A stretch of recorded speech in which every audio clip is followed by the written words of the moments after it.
নমস্কার, আপনারা দেখছেন তুহিনার হেলদি রান্না।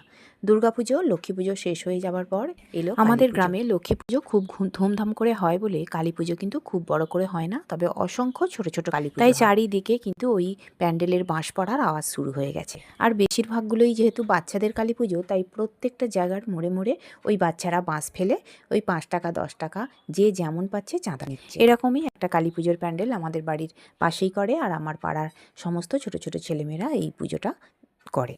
সকাল থেকে সন্ধ্যা পর্যন্ত বাচ্চারা বাঁশ ঘিরে সারাটা দিনই বাচ্চাদের চেঁচামেচি হই হয়ে এখানটা একদম গম গম করছে। আর কেউ হাসি মুখে 5 টাকা চাঁদা দিয়ে যাচ্ছে, কেউ বা 10 টাকা দিচ্ছে, আবার কেউ বা রাগারাগি করছে, আবার কেউ বা ওদেরকে মুখ ঝামটা দিচ্ছে। প্রত্যেক বছর কালী পুজোর ছবিটা ঠিক এইরকমই হয়। আমার মেয়ে এখন বড় হয়ে গেছে, কিন্তু ও যখন ছোট ছিল তখনও পাড়ার সমস্ত ছেলে মেয়েরা একসঙ্গে জুটি করে ওই বাঁশ ফেলে এই পুজোর সময় আমার বাড়ির সামনেটা তাই সবসময়ই গম গম করে। সবাই ভালো থাকবেন, ধন্যবাদ।